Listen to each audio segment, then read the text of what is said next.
ભારતીય જૈન સંગઠન કચ્છ દ્વારા પ્રતિભા સ્પોટલાઇટ 2025ના કાર્યક્રમનું આયોજન ભુજ ખાતે કરાયું હતું। પ્રતિભા સ્પોટલાઇટ 2025માં ધોરણ 10 થી ઉપરના 70%થી વધુ માર્ક મેળવેલ ડિગ્રી સુધીના યુવાઓનું સન્માન કરવામાં આવ્યું હતું, જેમાં 440 પ્રતિભાઓને સન્માનવામાં આવ્યા હતા, જેમાં 120 પ્રતિભાઓએ 2025માં ડિગ્રી મેળવેલનું સન્માન કરવામાં આવ્યું હતું।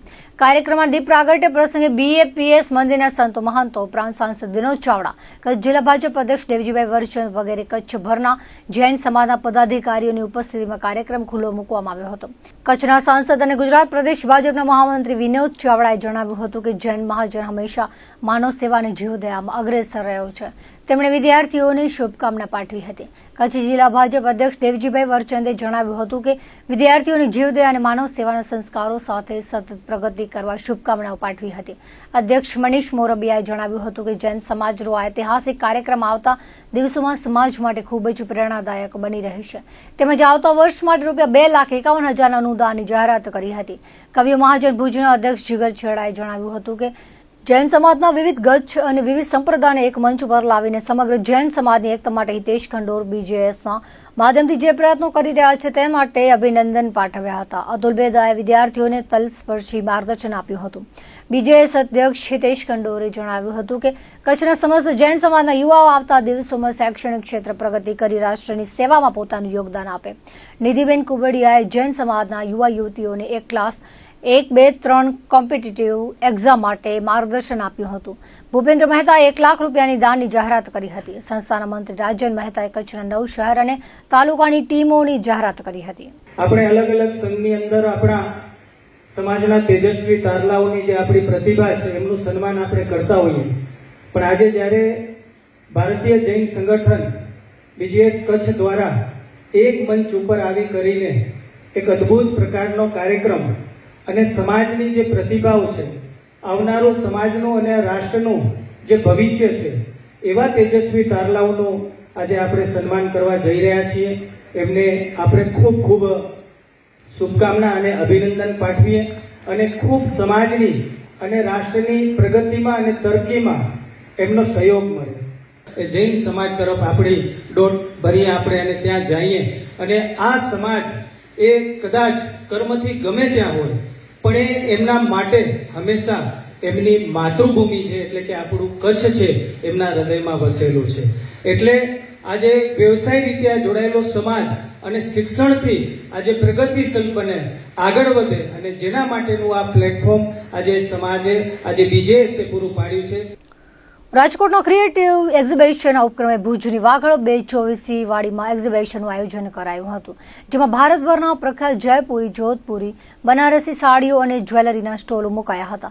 છેલ્લા 9 વર્ષ રાજકોટના રશ્મિબેન દ્વારા રાજ્યના જુદા જુદા શહેરોમાં એક્ઝિબિશન યોજવામાં આવે છે। ભુજમાં તહેવારો માટે ખાસ એક્ઝિબિશનને સારો પ્રતિસાદ મળ્યો હતો। ભુજમાં આગામી તારીખ 6 અને 7 ઓગસ્ટના શ્રીરામી પેલેસ ખાતે વધુ એક વખત એક્ઝિબિશન યોજાશે તેવું તેમણે જણાવ્યું હતું। મારું હેન્ડલૂમ સાડીઝનું કલેક્શન છે અને આ રશ્મિબેન છે, ઓર્ગેનાઇઝર છે ક્રિએટિવ એક્ઝિબિશનના। 8-9 વર્ષથી એક્ઝિબિશન્સ કરે છે થ્રુ આઉટ ધ સિટીઝ। ભુજમાં અપકમિંગ શો છે 6th and 7th ઓગસ્ટ રામી ધ શ્રીનિવાસ પેલેસમાં।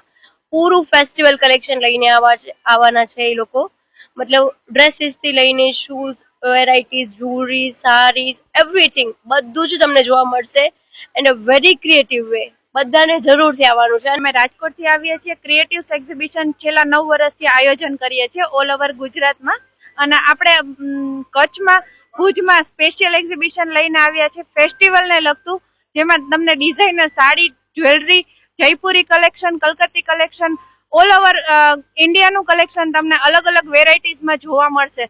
તો આજે VBCમાં છે, વાગડ B24માં છે, રાત્રે 9 વાગ્યા સુધી છે।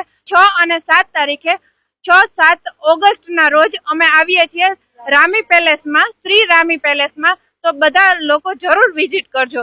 અમારી પેઢીનું નામ છે ક્રિએટિવ એક્ઝિબિશન, જે છેલ્લા 9 વર્ષથી અમે ચલાવી છીએ। દર મહિને 12-15 એક્ઝિબિશન ઓલ ઓવર ગુજરાતમાં અમે કરી છીએ। ભુજમાં અમે દર મહિને આવી છીએ। આજે અમારો એક્ઝિબિશનનો લાસ્ટ ડે છે VBCમાં। નેક્સ્ટ અમારું એક્ઝિબિશન છે 6 અને 7 તારીખે રામી ધ વિલાસ પેલેસમાં હોટલમાં છે। તો ભુજના બહેનોને ભાવભીનું આમંત્રણ, અમારું નવું કલેક્શન જોવા માટે આવે। આજે અમે લાસ્ટ 9 વાગ્યા સુધી છીએ। આજે બી કોઈ રહી ગયા હોય તો 9 વાગ્યા સુધી અમારું એક્ઝિબિશન ચાલુ જ છે. તેની અંદર કલકત્તાના છે, લખનૌથી છે, મુંબઈથી છે, એમ જ સાડીનું કલેક્શન છે, બ્રાઇડલ કલેક્શન છે, જ્વેલરી કલેક્શન છે, ઘણું બધું કલેક્શન છે જે ભુજમાં નથી મળતું. અને ભુજમાં કંઈક પ્રીમિયમ કલેક્શન જોવા માટે અવશ્ય વધારજો. આજે લાસ્ટ ડે છે અને રાત્રિના 9 વાગ્યા સુધી અમારું એક્ઝિબિશન સ્ટાર્ટ છે. ભુજના લોકોને કંઈક નવું મળે, નવી વેરાયટીઝ. લેડીઝમાં તો કેટલી બધી વેરાયટીઝ છે કે જેમાં નવું કલેક્શન આવ્યા જ રાખે છે. દર મહિને અમે નવું કલેક્શન લઈને નવી કલેક્શન સાથે આવી છીએ. રાપર અયોધ્યાપુરીમાં આવેલી ઘનશ્યામ કોઓપરેટિવ સોસાયટી ખાતે સ્વામિનારાયણ સત્સંગ હોલમાં હિંડોળા મહોત્સવ યોજાયો હતો. ઘનશ્યામ મહારાજ સેવક મંડળ દ્વારા હિંડોળા મહોત્સવ નિમિત્તે દરરોજ રાત્રે સ્વામિનારાયણ મહામંત્ર, ધૂન તેમજ શિક્ષાપત્રીની ઉજવણી કરાઈ હતી, જેમાં ભાવિક ભક્તો ઉપસ્થિત રહ્યા હતા. ઓગળવાડી ખાતે આવેલ નૂતન સ્વામિનારાયણ મંદિરે શિક્ષાપત્રી ભાષ્ય કથા, હિંડોળા મહોત્સવ તેમજ હિમાચલ પ્રદર્શનનું આયોજન કરવામાં આવ્યું છે. રાપર તેમજ આસપાસના ગ્રામ્ય વિસ્તારોમાંથી બહોળી સંખ્યામાં ભક્તો લાભ લઈ રહ્યા છે. ભક્તોને દરરોજ ધૂન તેમજ શિક્ષાપત્રીનો મહિમા સમજાવવામાં આવી રહ્યો છે. કથા દરમિયાન મહામંત્રી મહાધૂન મહાપ્રસાદનું આયોજન કરવામાં આવ્યું છે. અખિલ ભારતીય રાષ્ટ્રીય શૈક્ષિક મહાસંઘ ગુજરાત પ્રાંત પ્રેરિત અખિલ ભારતીય રાષ્ટ્રીય શૈક્ષિક મહાસંઘ કચ્છ જિલ્લાની તમામ સંવર્ગોની જિલ્લા સમન્વય બેઠક મળી હતી. ભુજના કાશીનાથ ભવન ખાતે યોજાયેલ બેઠકની શરૂઆત પ્રાથમિક શૈક્ષિક મહાસંઘ કચ્છ જિલ્લા મહિલા સહમંત્રી ડોક્ટર કૈલાશબેન કાંઠેચા દ્વારા કરાવવામાં આવી હતી. મંચસ્થ મહેમાનોનું પરિચય અને શાબ્દિક સ્વાગત સૌરાષ્ટ્ર સંભાગ એક સંગઠન મંત્રી દ્વારા કરવામાં આવ્યું હતું. આ બેઠકમાં પ્રાંતમાંથી જિલ્લાના પ્રવાસે પધારેલા મહાનુભાવો પૈકી પ્રાંત અધ્યક્ષ મિતેશ ભટ્ટનું સ્વાગત સન્માન કરવામાં આવ્યું હતું. સંગઠન દ્વારા ઉકેલાયેલા પ્રશ્નોની છાણાવટ કરાઈ હતી અને સદસ્યતા અભિયાનને વધુ વેગવાન બનાવવા અપીલ કરાઈ હતી. પ્રાંત અધ્યક્ષ દ્વારા રાજ્યના 1,50,000 પારના લક્ષ્યાંકનું સ્મરણ કરાવ્યું હતું અને સદસ્યતા અભિયાનને સફળ બનાવવા પ્રેરક માર્ગદર્શન આપ્યું હતું. તેમજ સંગઠન દ્વારા અમદાવાદમાં યોજાયેલી બેઠકમાં વિવિધ જિલ્લાઓમાંથી આવેલા શિક્ષકોના પડતર પ્રશ્નોનું સંકલન કર્યું હતું. મોટાભાગના પ્રશ્નો માટે સરકાર હકારાત્મક અભિગમ ધરાવે છે તેમજ અમુક પ્રશ્નો નીતિ વિષયક છે. એ તમામ પ્રશ્નો વિશે ચર્ચા કરવામાં આવી હતી. નખત્રાણા તાલુકાના રવાપર ગામમાં રહેણાંક હેતુસરના પ્લોટ પર નિયમ વિરુદ્ધ કોમર્શિયલ બાંધકામ થયું હોવાની ફરિયાદ જિલ્લા વહીવટીતંત્રને કરવામાં આવી છે. રવાપરનો મનોજ મોહનલાલ શાહે જિલ્લા કલેક્ટરને લેખિત રજૂઆત કરી હતી, જેમાં સર્વે નંબર, પ્લોટ નંબર અને થયેલ કોમર્શિયલ બાંધકામની વિગતો આપી તાત્કાલિક કાર્યવાહી કરવા માંગ કરી છે. રવાપરના રહેણાંક હેતુસરના પ્લોટ પર ટેક્સ ચોરી અને શરત ભંગ થયાનો આક્ષેપ કરી અરજી કરનારે નિયમ વિરુદ્ધ બાંધકામ કરનાર સામે શરત ભંગના પગલાં લેવા માંગ કરી હતી. રવાપરમાં 131 સર્વે નંબર જે આશાપુરા કોમ્પ્લેક્સના નામથી ઓળખાય છે, એનામાં 8 દુકાનો રવજી વિસનજી સોની. અમને એવું જાણવા મળ્યું છે કે સરકારશ્રીના ધારાદેવે મૂકી એ 131 વાળી આશાપુરા કોમ્પ્લેક્સ ફક્ત રહેણાંક હેતુ માટે પાસ થયેલ છે. તેના ઉપર કોમર્શિયલ બાંધકામ રવજી વિસનજી સોનીએ 8 દુકાનો બનાવેલ છે. તે સરકારશ્રીના ધારાધોરણના વિરુદ્ધ છે. અમે સરકારશ્રી, કલેક્ટર સાહેબ, મામલતદાર સાહેબ, ડેપ્યુટી કલેક્ટર, રવાપર તલાટી સાહેબ, ગ્રામ પંચાયતને રજૂઆત કરેલ છે. અમારી એવી માંગણી છે કે આના ઉપર યોગ્ય તાત્કાલિક કાર્યવાહી કરવામાં આવે. નખત્રાણાથી સાળંગપુર હનુમાન મંદિર સુધી ધ્વજ યાત્રાનું આયોજન કરવામાં આવ્યું હતું. 125 બાઇકવીરો સાથે ધ્વજ લઈને 250 ભક્તો સાળંગપુર પહોંચ્યા હતા. ભક્તિભાવ સાથે નીકળેલી આ રેલી કચ્છના વિવિધ વિસ્તારોમાં આકર્ષણનું કેન્દ્ર બની હતી. સવારે નખત્રાણાથી નીકળેલા યુવાનો મોડી રાત્રે સાળંગપુર પહોંચ્યા હતા. સ્વામિનારાયણના સંતોએ બાઇક રેલી સાથે નીકળેલા યુવાનોને આશીર્વચન આપ્યા હતા. મોટરસાઇકલ સાથે નીકળેલા યુવાનોએ સાળંગપુર મંદિરે ધ્વજ ચડાવ્યો હતો. દેશના વડાપ્રધાન નરેન્દ્ર મોદીએ રવિવારે દેશની જનતાને મન કી બાત શ્રેણીના 124માં એપિસોડ સાથે સંબોધન કર્યું હતું. ભુજના પ્રમુખ સ્વામીનગર ખાતે નગરસેવક કલ્પેશભાઈ પટેલના નિવાસસ્થાને મન કી બાતનું સામૂહિક શ્રવણ કરાયું હતું. ભુજના ધારાસભ્ય કેશુભાઈ પટેલે મન કી બાતના માધ્યમથી વડાપ્રધાન મોદી દેશની જનતાને સીધો સંવાદ સાધી દેશની પ્રવર્તમાન પરિસ્થિતિ અંગે પરામર્શ કરે છે. તે દેશવાસીઓ માટે ખૂબ ઉપયોગી હોવાનું જણાવ્યું હતું.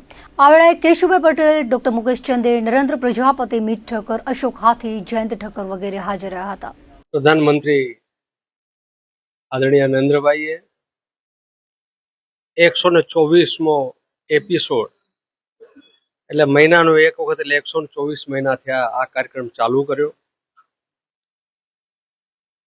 આ કાર્યક્રમ લોકો વચ્ચે વાત કરવાનો, સંવાદથી દેશની પરિસ્થિતિ, દેશના સ્કેલ, દેશની જે વિકાસ થાય એમાં નાના નાના ઉદ્યોગો, નાના નાના ગૃહ ઉદ્યોગો હોય, અનેક પ્રકારની દેશમાં જે બન્યું છે લોકો વચ્ચે નરેન્દ્રભાઈ મૂકે છે.